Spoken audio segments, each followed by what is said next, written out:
Děkuji za slovo, Danovi za slovo a do třetice, jak už bylo avizováno, zmiňováno, tak třetím řečníkem, který se spolu s námi bude moct při této příležitosti dostavit, je Lászlo Szabó, náš hlavní řečník a chtěli bychom i Lászlovi popřát Boží požehnání.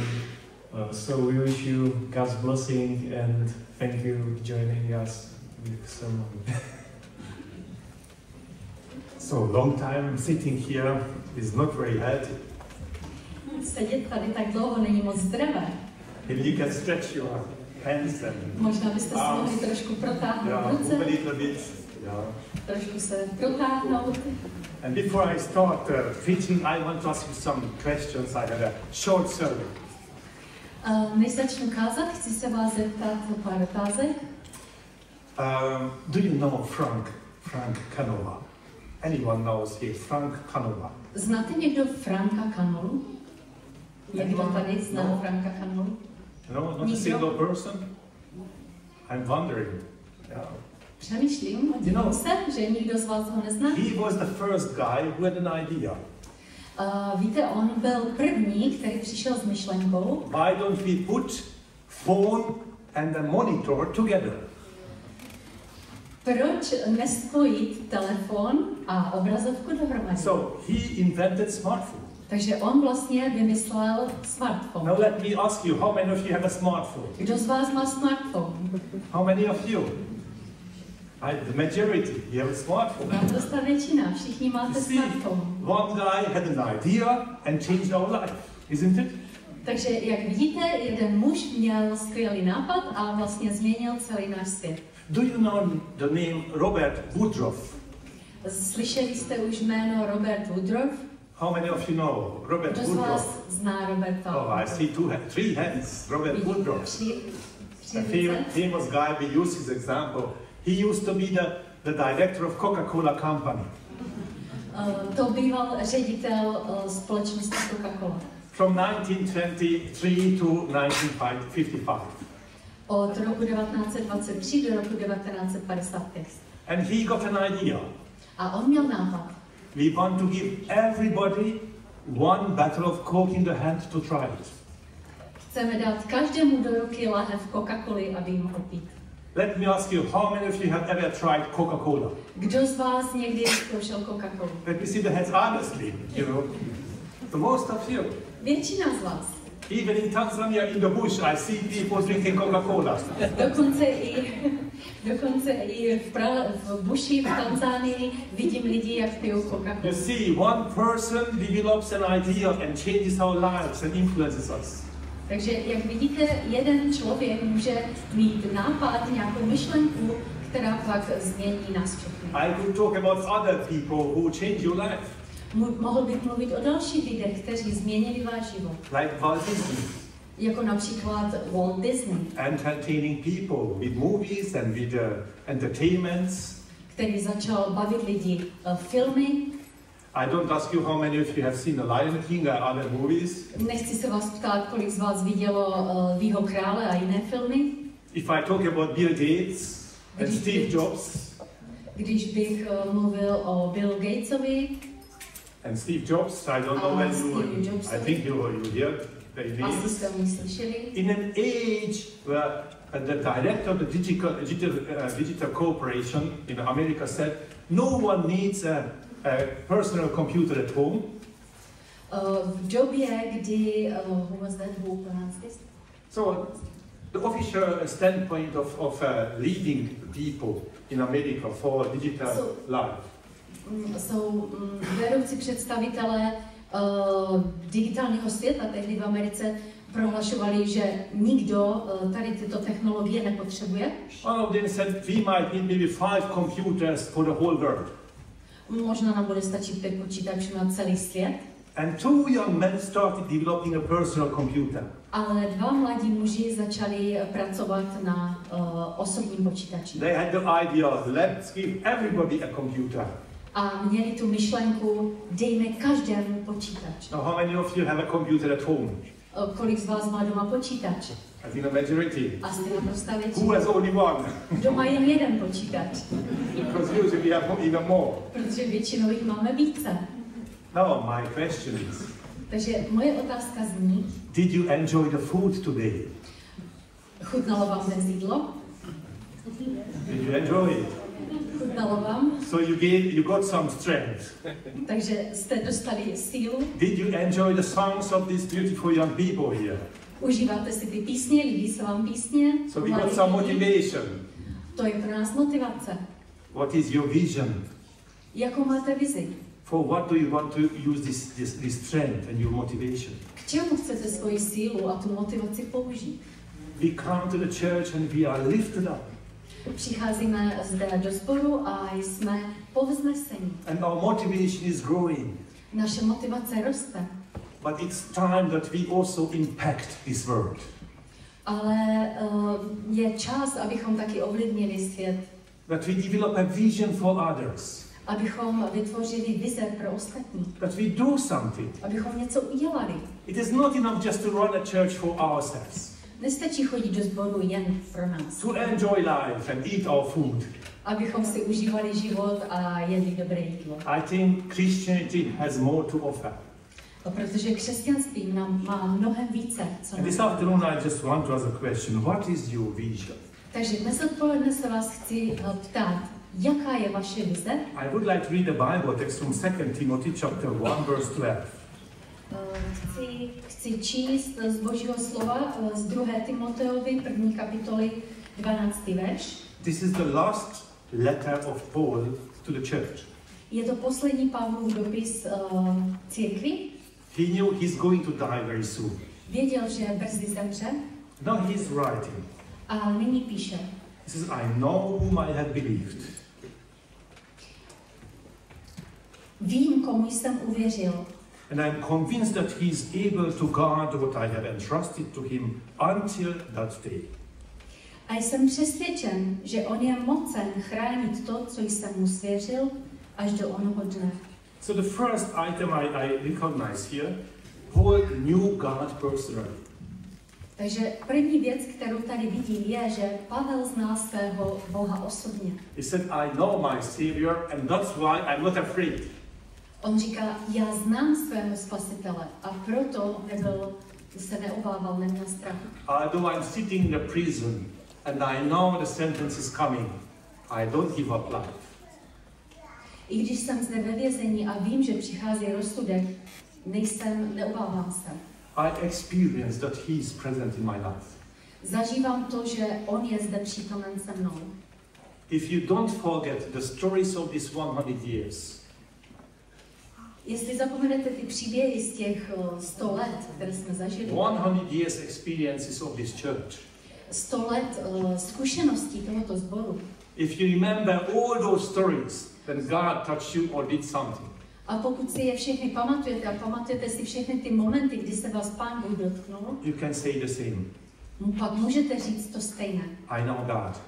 Znám Boha. I'm sure He's taking care of us. Jsem si jistý, vím, že se o nás And it is stará. supposed to make this church to a powerful community. A on učiní tento sbor mocným shromážděním. So if someone struggles with faith-related issues, takže pokud někdo zápasíte s vírou, and I remember when I was 17, I was about leaving the church.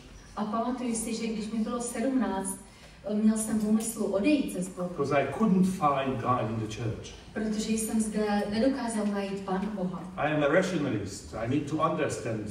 I need the logic of everything. Byl jsem racionalista, potřeboval jsem chápat věci, potřeboval jsem, aby věci dávaly smysl, aby byly logické. I love mathematics and physics. Miluju matematiku a fyziku. But I was sitting in the church and bored to death. Ale seděl jsem ve sboře a nudil jsem se k smrti. I was leaving the church. I struggled a lot. A tak jsem s tím hodně bojoval a přemýšlel jsem o tom, že odejdu. The church is supposed to be a place where people meet God and not struggle because of God. Takže sbor má být místem, kde lidé se potkávají s Bohem, a ne místem, kde prostě bojují. Share your stories. Sdílejte své zkušenosti. Listen to questions. Poslouchejte otázky ostatních. Let young people challenge you with their questions and doubts. Dovolte mladým lidem, aby vás vyzývali k přemýšlení nad jejich otázkami. In 100 years of history of experiences, we don't need to be afraid of questions and challenges. Po 100 letech zkušeností s Pánem Bohem byste neměli se obávat otázek a odpovědí na ně. Help people to discover the same faith that you have discovered. Dovolte lidem, aby objevili stejnou víru, kterou i vy jste objevili. So I know whom I believe. This is the sentence of the statement of Paul. Vím, komu jsem uvěřil, to říká Pavel. And he continues. A pokračuje. And I especially like the original language, the Greek language. A mně se obzvláště líbí ta původní řecký text.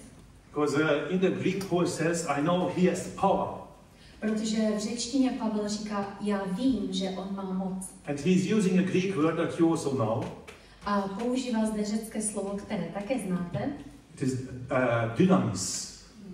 Dynamis. Dynamic is coming from this word. Jakože dynamičnost, prostě dynamika jde z toho slova. If it explodes, you know, it is a big change that happens. Když něco exploduje, vybuchne, způsobí to velkou změnu. Wherever God appears, changes are going to happen. A takže tam, kde se Pán Bůh objeví, bude docházet ke změnám. Because he has the power to change a lot. Protože on má moc změnit svět. If you believe God has power, it helps you to develop big visions. Pokud věříte, že Pán Bůh má moc, pomůže vám to vytvořit velké plány, velké vize. I want to challenge especially the young people. A chtěl bych mluvit zvláště k mladým lidem. If you really believe in God, you can design big visions and plans with God. Pokud opravdu věříte Pánu Bohu, pak můžete tvořit velké plány a velké vize s Pánem Bohem. I was a university student when I started my first project. Když jsem byl na univerzitě studentem, přišel jsem se svým prvním projektem. Some of us prayed every evening together at the university. Měli jsme skupinku, která se každý večer modlila na té univerzitě. And after a couple of weeks we recognized something. A po pár týdnech jsme si něčeho všimli. So we are very selfish. We have everything, we study for ourselves, but we don't have anyone else. Uvědomili jsme si, že jsme velmi sobečtí, že máme všechno, že studujeme jen pro sebe a vlastně nemáme to s kým sdílet. I need to tell you, I was a very poor student. A musím vám říct, že jsem byl spíše špatný student. I don't mean the grades, I mean the money. I don't mean the grades, but I mean the financial part. Nemyslím tím teďka ty známky, po té stránce asi byl dobrý student, ale co se týká peněz, že na tom nebyl moc dobře. I had to work day and night to pay my school fees. Takže jsem musel celé dny pracovat, abych byl schopen tu školu zaplatit. But we developed an idea. Let us do something for someone who needs it. Ale přišli jsme s nápadem, pojďme udělat něco pro někoho, kdo nás potřebuje. So we decided we are going to work for children, poor children. Rozhodli jsme se pracovat pro chudé děti. And we just reflected where are poor children in this world. A tak jsme se rozhlídli, kde jsou chudé děti. And we discovered the Chernobyl catastrophe, maybe you remember. A určitě si pamatujete tu katastrofu, která se stala v Černobylu. And many children were affected because of radiation. A tam mnoho dětí bylo zasaženo tou radiací. So we decided we invite Chernobyl children to Germany to give them medical treatment and a nice holiday to recover.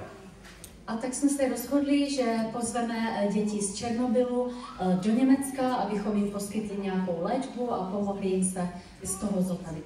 All these poor students established an organization, a charity. A tak všichni ti chudí studenti na té univerzitě vlastně založili tady tuhle charitativní organizaci. They appointed me to be the president of this charity. A mě ustanovili prezidentem této charity. We said, let's act. A řekli jsme si, pojďme do toho. We have to invite these children to Germany. Musíme pozvat ty děti do Německa. I got a phone number from Lvov. to call someone who can connect us. Dostal jsem telefonní číslo na člověka ve Lvově, který by nás dál spojil s těmi lidmi místní. I had 50 pennies at that time to make a phone call. There's a half euro. Tehdy jsem měl 50 pfenigů na to, abych zavolal, to je asi půl eura. So I went with my one coin to the phone. Takže s tou jednou mincí jsem šel k tomu telefonnímu aparátu. Hodil jsem to dovnitř. I prayed. Modlil jsem se. God bless the phone. Pane Bože, prosím, požehnej ten telefon. I dialed. Vytočil jsem číslo. I talked for half an hour. A půl hodiny jsem mluvil. I finished my conversation. Dokončil jsem rozhovor. I got back my coin. A vzal jsem si svoji minci zpět. I can tell you, I made many phone calls. A musím vám říct, že jsem vlastně takto měl 5 telefonátů. I never paid. A ani jednou jsem vlastně za ten telefonát. After a couple of weeks, the telephone company came and closed the telephone service. A po pár týdnech přišli z té telefonní společnosti a vlastně celé to tam zavřeli. Then I approached the hotel. Pak jsem šel do hotelu. And I said, we are going to invite 45 children from Chernobyl. A řekl jsem jim, zveme 42 dětí z Černobylu. I am the leader of the organization. Já to tady všechno organizuji. I want to reserve your full hotel for 1 month. A chci, abyste rezervovali pro nás celý hotel na měsíc. You know how much money we had at that time? Víte, kolik jsme tehdy měli peněz? Nothing. Vůbec žádné. Everybody said we are crazy. Všichni nám řekli, že jsme se zbláznili. But it wasn't like that. Ale tak to nebylo. We prayed every single night. My jsme se každý večer modlili. And we received full confidence. A získali jsme naprostou důvěru a ujištění. We didn't have anything else, just our faith in God's power. Takže jsme vlastně neměli nic jiného, než naši víru v Boží moc. To make the story short, Abych to zkrátil, we started fundraising. Začali jsme vybírat peníze. And I can tell you, we needed a lot of money. A v této zemi jsme potřebovali na to spoustu peněz. Over 40,000 euro today's currency. V dnešní měně by to bylo přes 40 000 euro. We did fundraising. Takže jsme začali We vybírat invited peníze. the children. Pozvali jsme děti. They came. Oni přijeli. And we got twice more money than we needed for the project. A my jsme vybrali 2krát více peněz, než jsme na ten projekt potřebovali. God doubled the amount. Pán Bůh tu sumu zdvojnásobil. No one was laughing about us anymore. A nikdo už se nám nesmál. No one said you are crazy. Nikdo už nám neříkal, že jsme se Because zbláznili. if you go with God, Protože jsme šli s Pánem Bohem. He is able to present miracles. A on je schopen udělat zázrak. Paul says, I know God has power. Pavel říká, já vím, že Pán Bůh má moc. I see here more than 100 people in this room. Vidím, že tady je přes 100 lidí v této místnosti. John Wesley said once, A John Wesley jednou řekl, give me 100 men and women dejte mi 100 žen a mužů, who love God more than anything else, kteří milují Pána Boha nade vše, who hate sin more than anything else, who hate kteří sin. nenávidí hřích víc než cokoliv jiného. And with this 100 men and women, A s těmito 100 muži a ženami I will change the whole world. změním celý svět. And he did. A on to udělal. Now you are more than 100. A on měl více než 100. What is your vision? Jaká je vaše vize? What is the next step? Jaký je další krok? I want to challenge you. Chtěl bych vás vyzvat? Pray differently. Modlete se jiným způsobem. Open your eyes Otevřete oči. and see God's opportunities. A abyste mohli vidět Boží He příležitosti. is waiting for people to present His power in today's world. On čeká na lidi, kteří zjeví tomuto světu jeho moc. The last sentence Paul says here, Poslední věta, kterou zde Pavel říká, je: I know that God will protect and keep everything I entrusted to Him. A jsem přesvědčen, že on je mocen chránit to, co jsem mu svěřil až do onoho dne. Paul is living in his faith, in his hope and his faith. Pavel vlastně odchází ve víře a v naději. And hope is not a wishful thinking. Naděje to není jenom nějaké hezké přání. It is the assurance of God's promises. Je to jistota Božích slibů. God keeps his promises. A Pán Bůh dodržuje své sliby. Now, do you remember how many promises we have in the Bible? Pamatujete si, nebo máte představu, kolik slibů máme v Biblii? Does someone know how many promises you have? Ví někdo, kolik slibů máme v Biblii? 100? 100? My wife Sylvia, may I introduce her to you because today no one he forgot it? Yes. 365? 365? 10 times. Krát 10.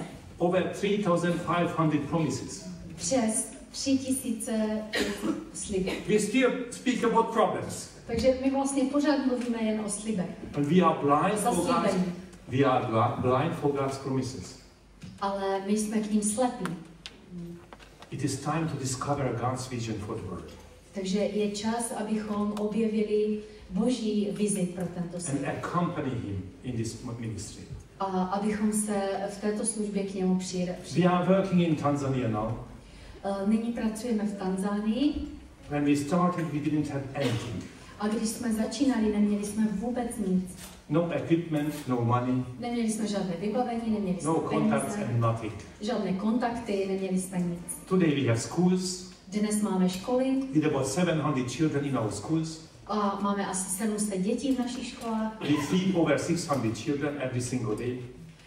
Každý den krmíme asi 600 dětí. We have medical ministry. Máme zdravotní péči. And even children from Prague coming to our project.